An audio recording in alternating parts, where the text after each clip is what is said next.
The annual session of China's top political advisory body has started with a promise that's stirred concern in Hong Kong and Macau. Delegates have been told of plans to strengthen one country, two systems. Specifically, the powers of representatives from both cities would be enhanced to uphold the policy. And for a closer look at Beijing's moves, we're joined by Dr. Lim Tai Wei from the East Asian Institute, NUS. Thank you very much, Tai Wei, for joining us. So what do you make of Beijing's statement today that it's going to, quote, improve this basic law? Is this a response to the massive protests in Hong Kong, do you think? Actually, nobody knows, but it certainly follows the trend with the new person in charge, because China has been saying that it wants to maintain stability of the one country, two system. This was mentioned by Wang Yang, a top Chinese leader. And also the Chinese representative in Hong Kong has come up to speak about patriotic education and also the need to maintain social stability. So all these announcements are certainly in line with the trends that has been around for the past few months, and certainly in the past few weeks. So it remains to be seen exactly what the details are. Many people are anticipating tougher measures, perhaps including the national security law. Tai Wei, what implications could this have for Taiwan and the cross-strait relationship? Well, the Taiwanese leader has recently said that she's prepared to talk to China, but China has been quite consistent, saying that it wants Taiwan to acknowledge the one country, two system, which the Taiwanese leader has rejected. So it remains at an impasse right now.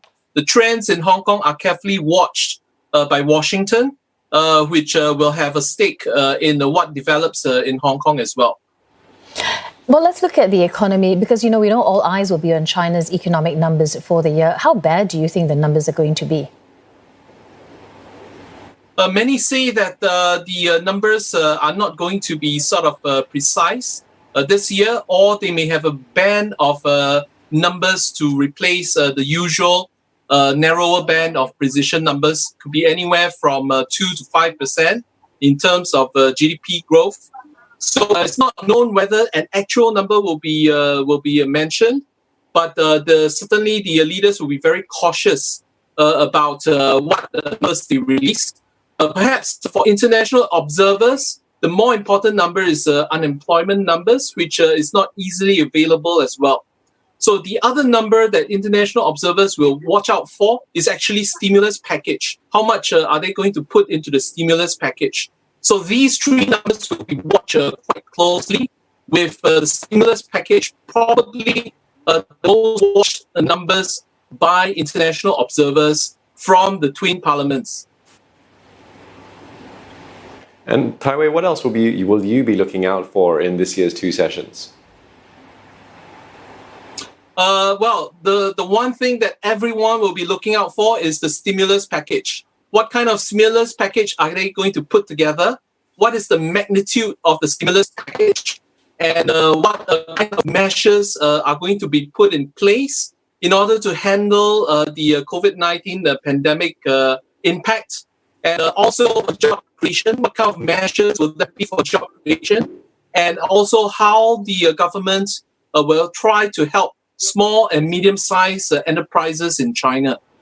Right, but what are some of the challenges that China would face in the coming months then? China will face many challenges that other economies face as well.